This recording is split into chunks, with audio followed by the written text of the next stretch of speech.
Financial markets పై పట్టు సాధించాలనుకునే వాళ్ళు Revanth conduct చేసే వెబినార్ కోసం ఈ నెంబర్ కి కాల్ చేయండి. నమస్తే, వెల్కమ్ టు సుమన్ టీవీ. నేను విష్ణు. ప్రస్తుతం మనతో పాటు NISM and CRISIL certified wealth manager Revanth Chalamala ఉన్నారు. వారితో మాట్లాడదాం. నమస్తే రేవంత్. నమస్తే అండి. రేవంత్, నా ఫ్రెండ్స్ చాలా మంది విదేశాల్లో స్థిరపడ్డారు. సో అయితే ఈ మధ్య ఒకరిద్దరు ఇండియాకి రిటర్న్ వచ్చేసి ఇండియాలో సెటిల్ అయిపోదాం అనుకుంటున్నారు. సో చాలా మంది ఇప్పుడేమో రియలైజ్ అవుతున్నారంటే, సరే సంపాదించుకున్నాం కదా, సో ఇంకా రెస్ట్ ఆఫ్ ద లైఫ్ హ్యాపీగా పేరెంట్స్తో వచ్చి సెటిల్ అవుదాం, ఇక్కడ పేరెంట్స్తో టైం స్పెండ్ చేద్దాం అంటూ కూడా చాలా మంది ఇప్పుడు రియలైజ్ అవుతున్నారు. తర్వాత ఇంకేమన్నా ప్రాపర్టీస్ ఏమైనా ఉంటే హ్యాపీగా ఇండియాలో ఉండి ఇక్కడే మేనేజ్ చేసుకుందాం అనుకుంటున్నారు. సో ఇంకొక 2-3 yearsలో వద్దాం అనుకుంటున్నారు. సో ఇంకొక 2-3 సంవత్సరాల్లో రావాలి అని అనుకున్న ఆలోచన ఉన్నప్పుడు వాళ్ళ ఫైనాన్షియల్స్కి సంబంధించి ఎటువంటి విషయాలను వాళ్ళ దృష్టిలో ఉంచుకొని ఇక్కడికి రావచ్చు అంటారు? అసలు వాళ్ళ ఫైనాన్షియల్ మేనేజ్మెంట్ అనేది ఎలా ఉండాలి అంటారు? నాకు వచ్చే majority of the NRI clients almost same scenario. ఇంకొక 3-4 సంవత్సరాలు లేదా మాక్సిమం 5 yearsలో you want to come back to India. మేము ఇండియా వచ్చేసి మేము ఉండాలనుకుంటున్నాము. సో ఇక్కడ డిఫరెంట్ సినారియోస్ ఉంటాయి. ఇప్పుడు US అయితే ఒక condition, US, Canada, UK, Australia ఈ అయితే ఒక సినారియోలో ఉంటాయి. అదే అరబ్ కంట్రీస్, మనకి మిడిల్ ఈస్ట్ కంట్రీస్ అయితే ఒక సినారియోలో ఉంటాయి. సో మనం ఇప్పుడు ఇద్దరు కేసెస్ లో కూడా మాట్లాడదు. మిడిల్ ఈస్ట్ కంట్రీస్ లో ప్రాబ్లం ఏంటంటే వాళ్ళకి స్కూల్ ఎడ్యుకేషన్ కూడా కొంచెం ఎక్స్పెన్సివ్ గా ఉంటుంది. సో వాళ్ళ కేసెస్ లో సహజంగా ఫ్యామిలీస్ కూడా ఇండియాలోనే ఉంటాయి. వీళ్ళు మాత్రమే, మగవాళ్ళు మాత్రమే వేరే కంట్రీకి వెళ్ళి వర్క్ చేసి డబ్బులు పంపించి ఇక్కడ ఫ్యామిలీని పోషిస్తూ ఉంటారు. 15 సంవత్సరాలు వర్క్ చేసి బ్యాక్ వస్తారు. ఇది ఒక కేసు. అదే మనకి అదర్ సైడ్, మనకి US లాంటిది కంట్రీ కనుక గమనించినట్లయితే, ఒకవేళ పిల్లలు అక్కడే పుడితే వాళ్ళకి పాస్పోర్ట్ రావడం US పాస్పోర్ట్ వస్తుంది, కైండ్ ఆఫ్ సిటిజన్స్. వాళ్ళకి అక్కడ ఎడ్యుకేషన్ ఫ్రీ పిల్లలకి. అక్కడ ఫ్రీ ఎడ్యుకేషన్ వదిలిపెట్టి ఇండియాకి రావాలి అని అనుకోవటం అనేది నా అంచనాల ప్రకారం నెక్స్ట్ 3 yearsలో వాళ్ళ మైండ్ సెట్ మారిపోతుంది. రారు సహజంగా. ఆ టైం కనిపిస్తుంది రావాలి అని, అంతే. సో అక్కడ ఒకసారి వాళ్ళ ఎక్స్పెండిచర్ ప్యాటర్న్ మాతో కూర్చొని మాట్లాడిన తర్వాత మనం అనలైజ్ చేస్తే, ఇక్కడికి వస్తే ఇండియాకి అగైన్ పిల్లల స్కూల్ ఫీజుల కోసం వీళ్ళు సంపాదించాలి. అక్కడేమో వాళ్ళు స్కూల్ ఫీజులు అంత సంపాదించిన అవసరం లేదు. సరే ఇక్కడ ఎక్స్పెండిచర్ తక్కువ కదా అని అంటే అక్కడ జీతాలు ఎక్కువ కదా. మరి అక్కడ H1B వీసా ఉంది అని అంటే మినిమం 5-5.5 లక్షలు అన్ని ట్యాక్సెస్ పోను, కట్టింగ్లని పోను, నెట్ ఇన్ హ్యాండ్ వాళ్ళకి 5 లక్షలు వస్తుంది యావరేజ్గా. వాళ్ళకి ఒక 3 లక్షల రూపాయలు ఖర్చు పోయినా యావరేజ్గా 3 lakhs ఉంటుంది వాళ్ళ ఎక్స్పెండిచర్. 2 లక్షలు మిగులుతాయి ఒక్కళ్ళు పని చేస్తే. ఇద్దరు పని చేస్తే వర్స్ట్ సినారియోలో 8 లక్షలు సంపాదిస్తారు. డిపెండెంట్ వీసా మీద వెళ్ళి వాళ్ళకి ఏదో వర్క్లో తెచ్చుకున్నా కానీ ఒక 8 లక్షలు సంపాదిస్తారు ఇద్దరు కలిసి యావరేజ్గా. కనీసం వాళ్ళకి 3 లక్షలు ఖర్చు పోయి 5 లక్షలు మిగులుతాయి. పిల్లలది పిల్లల స్కూల్ ఫీజులు అవన్నీ కూడా వాళ్ళకి ఫ్రీగా అయిపోతాయి. ఎక్కడైతే ఒక కమ్యూనిటీ ఉంటుందో అక్కడ కమ్యూనిటీ స్కూల్ ఉంటుంది. చాలా అద్భుతంగా ఉంటాయి స్కూల్స్ అన్ని కూడా. సైజ్ ఆఫ్ ద కమ్యూనిటీని బట్టి, అక్కడ ట్యాక్స్ పేస్ ఒక సైజుని బట్టి సైజ్ ఆఫ్ ద స్కూల్ కూడా డిపెండ్ అయి ఉంటుంది, రైట్? సో బేసిక్గా వాళ్ళు ఎంత పే చేస్తారన్నదాన్ని బట్టి వాళ్ళకి మంచి ఆపర్చునిటీస్ అన్ని దొరుకుతాయి కూడా వాళ్ళకి. అండ్ నెక్స్ట్ వాళ్ళకి హైయర్ ఎడ్యుకేషన్ కూడా, వాళ్ళు పాస్పోర్ట్ హోల్డర్స్ అయితే ఆ కంట్రీకి వాళ్ళు చాలా తక్కువ రేట్లో అయిపోతున్నాయి వాళ్ళకి. మనం ఇక్కడి నుంచి వెళ్తే అక్కడ ఖర్చు ఎక్కువ, అక్కడే పాస్పోర్ట్ హోల్డర్స్ అయితే వాళ్ళు తక్కువ ఖర్చులో కూడా కంప్లీట్ అవుతున్నాయి. సో బేసిక్ వాళ్ళు ఇక్కడ నుంచి ఇక్కడికి వచ్చారనుకున్న రీజన్ ఏంటంటే, నాది ఇది సొంతది, మా వాళ్ళందరూ ఇక్కడ ఉన్నారు. ఎస్, ఇదంతా కూడా ఎమోషనల్గా ఫైన్, నేను రావద్దు అని అన్నాను. కానీ వచ్చే వాళ్ళు ఎవరైనా ఉంటే 15 ఏళ్ల కంటే ముందు నుంచి ప్లాన్ చేసి ఉండాలి. అబ్బో, నేను 2-3 ఏళ్లలో ప్లాన్ చేస్తాను అని అంటే మాత్రం యూ కాంట్ ఎఫర్ట్. నేను చూసిన ప్యాటర్న్ అదే. ఎటువంటి పరిస్థితుల్లో మీరు ఎఫర్ట్ చేయలేరు. ఏం చేయగలుగుతారు 2-3 సంవత్సరాల్లో?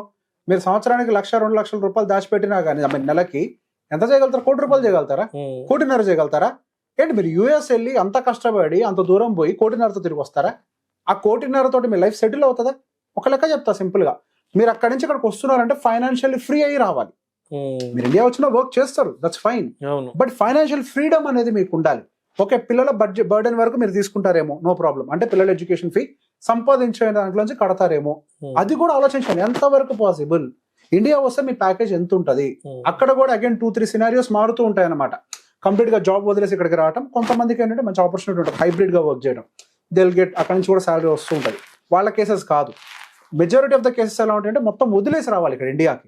సో ఇక్కడికి వచ్చిన తర్వాత మీరు అట్లీస్ట్ ఫైనాన్షియల్లీ ఫ్రీ అవ్వాలి. ఇండియాలో మీరు ఆ లైఫ్ స్టైల్ ఇక్కడ ఎఫర్ట్ చేయాలంటే 1.5 అవుతుంది నెలకి, రైట్? 1.5 అవుతుంది అని అంటే కనీసం మీ దగ్గర 3 కోట్ల కార్పస్ ఉండాలి. 3 ఏళ్లలో 3 కోట్ల కార్పస్ ఎట్లా సంపాదిస్తారు? అది సహజంగా అది 3 కోట్ల కార్పస్ 3 ఏళ్ళు ఎట్లా ప్లాన్ చేస్తారు? నాట్ ఎట్ ఆల్ పాసిబుల్ అది.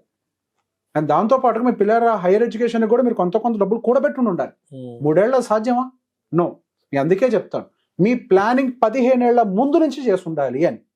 సో 15 years ముందు నుంచి మీరు చేసి ఉండుంటే 30 సంవత్సరాలు ఉండగా మీరు గనక ఈ ప్లానింగ్ ని స్టార్ట్ చేసి ఉండుంటే 45 కి మీరు ఇండియాకి తిరిగి రావాలని మీరు ప్లాన్ చేసుకొని ఉండుంటే మీరు ఇండియాకి వచ్చే టైంకి మీ మంత్లీ ఎక్స్పెండిచర్ దాదాపు 3 లక్షలకు వెళ్తుంది.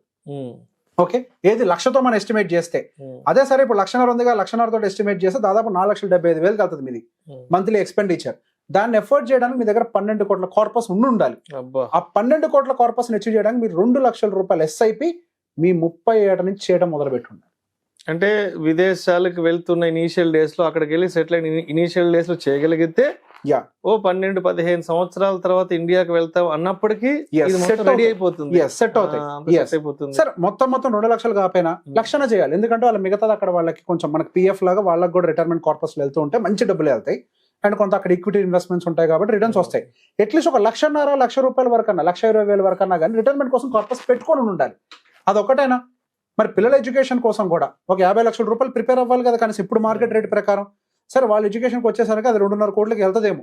మరి వాళ్ళ కోసం ఒక 44,000 45,000 రూపాయల వరకు ఎస్ఐపి చేయాలి. మరి యుఎస్ లో సెటిల్ అయ్యి వచ్చిన వాళ్ళు కనీసం 50 లక్షల రూపాయలు పెట్టి పెళ్లి చేయరా? ఇక్కడ ఉన్న వాళ్ళు చేస్తున్నారు 50 లక్షల రూపాయలు అంటారు. నేనంత గ్రాండ్ గా చేయను, అంత లేదు, వాళ్ళ మీదకి కూర్చున్నారు అంటే. ఇప్పుడు మన జనరేషన్ లో చూస్తున్నాం, మన జనరేషన్ లోనే డిమాండ్ చేస్తున్నారు పిల్లలు. ఆ జనరేషన్ పిల్లలు కూడా డిమాండ్ చేస్తే నేను చెయ్యను, నాకు అంత స్తోమత లేదు అనలేం కదా. ఎమోషన్స్ వచ్చేస్తాయి. ఐ కాంట్ ఐ అఫోర్డ్ అని అనుకుంటాం. Let it be. పెళ్లి చేస్తారా, సెటిల్మెంట్ కి ఇస్తారా, but we have to plan. అది ప్లాన్ చేసుకొని పెట్టుకుంటే దానికోసం సుమారుగా మీకు ఆ టైంకి 1 కోటి 2 కోట్లు 2.5 కోట్లకి వెళ్తుంది. అగైన్ మీ పిల్లల పెళ్లి టైంకి ఒక్క పిల్లోడికి. అండ్ దానికోసం ఒక 33,000 రూపాయలు ఎస్ఐపి చేయాలా? ఇండియా వచ్చే టైంకి మరి ఇల్లు కొంటారా? ఇల్లు కావాలి. మరి దీనికి కొంత తెలివిగా ఆలోచిస్తారు. ఎప్పటికైనా ఇల్లు కావాల్సింది కదా, ఇండియా వస్తే సెటిల్ అవుతాం కదా అని చెప్పి పోంగనే కొనేస్తారు.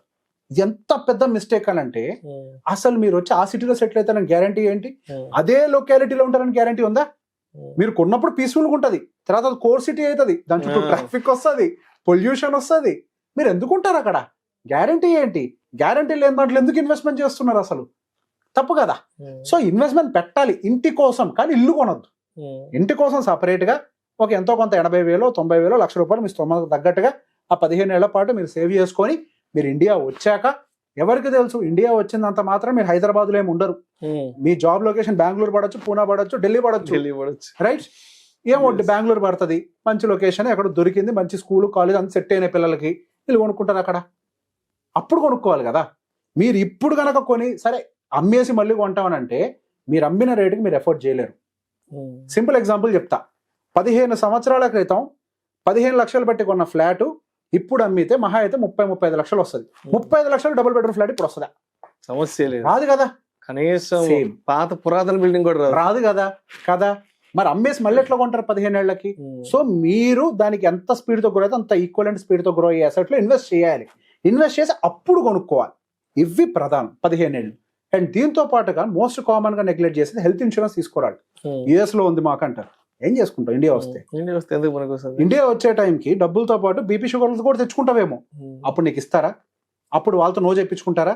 అప్పుడు వాళ్ళు వెయిటింగ్ పీరియడ్ పెడతారు, ఎక్కువ లోడింగ్ ఛార్జెస్ వేస్తారు. హెల్త్ ఇన్సూరెన్స్ కొంచెమో ఎంతో కొంత ఫస్ట్ మీరు ఇన్సూరెన్స్ హోల్డర్ అయ్యి ఉండాలి ఇండియాలో కూడా. అప్పుడు మీరు ఇండియా వచ్చిన తర్వాత కావాలంటే పెంచుకున్న మీనింగ్ ఉంటుంది. ఫస్ట్ అయితే ఇన్సూరెన్స్ హోల్డర్ అయ్యి ఉండండి మీరు. ఇన్సూరెన్స్ హోల్డర్ అయితే మీరు వచ్చిన తర్వాత ఇట్ విల్ కంటిన్యూ. లేకపోతే అప్పుడు ఫ్రెష్గా కావాలంటే చాలా ట్రబుల్ అవుతుంది మీకు. అన్ని ప్యాకేజీలతో వస్తారు మీరు, హెల్త్ ప్యాకేజ్తో సహా. So planet early term insurance US లో ఎంత ఉందంటారు $1 million. ఓకే, అది యుఎస్ లో ఉన్నంత వరకే. ఇండియా వస్తే 45 ఏళ్ళకి మీ జీవితం అయిపోలేదు కదా. You will still work. India వచ్చినా ఇండియాలో కూడా ప్లాన్ చేయండి హెల్త్ ఇన్సూరెన్స్, టర్మ్ ఇన్సూరెన్స్ ని. అంత అవసరం లేదు $1 million. అట్లీస్ట్ 1.5 కోట్లకు ప్లాన్ చేసుకోండి. It's a very small amount for you. 2 కలిపి ఎంత అవుతాయి అని అంటే మహా అయితే 30 సంవత్సరాల వయసులకి ఎంత అవుతాయండి? గట్టి తిప్పి కొడితే 50,000 సంవత్సరానికి. అక్కడ ఎక్స్పెన్సివ్. ఇంకా $1 million కి మీరు టర్మ్ ఇన్సూరెన్స్ తీసుకోవటం ఇక్కడ చాలా చీపు. 25,000 కట్టినా అయిపోతుంది. ఎన్ఆర్ఐ కేటగిరీకి ఇచ్చేస్తారు మంచిగా, హ్యాపీగా తీసుకోండి. ఇవన్నీ ప్లాన్ చేసుకోండి రండి. ముందే ఇల్లులు కొనేస్తా, ముందే పొలాలు కొనేస్తా, నో, ఏమి మీకు పని చేయవు. ఇల్లు మీరు కొన్నది మీకు వర్కౌట్ కాదు. మీరు అంత కష్టపడి యూఎస్ నుంచి వచ్చి పాతింట్లో ఉంటారా? Not at all possible. Plan it, channelize it. డబ్బులు దేనికోసం పెడుతున్నా ఛానలైజ్ చేసుకొని ఆ టైం వచ్చినప్పుడు తీసి దానికి పెట్టండి. ముందే కొనాల్సిన అవసరం లేదు. Plan it accordingly. 15 ఏళ్ల ముందు నుంచి ప్లాన్ చేయండి. లేదా మీ దగ్గర కొంత కార్పస్ ఉంటే ఇట్స్ ఫైన్. లేకపోతే మాత్రం it is next to impossible. ఇబ్బంది పడతారు. అంత కష్టపడి నా ప్రాబ్లం ఏంటంటే ఎంత దూరం పోయారు కుటుంబాన్ని వదిలేసి పని చేసుకోవడానికి, మళ్ళీ వచ్చి అయ్యే కష్టాలా? అవసరం లేదు కదా. అయ్యే మధ్యతరగతి కష్టాలు మనకి ఎందుకు? మనకి సంపాదించుకుంటామే ఉద్యోగం చేసి, ఆ సంపాదించేది ఎక్స్ట్రా అవ్వాలి కానీ బతకటం కోసం మళ్ళీ పని చేయొద్దు. అంత దూరం పోయి వచ్చి కూడా. Thank you so much Revanth. Thank you అండి.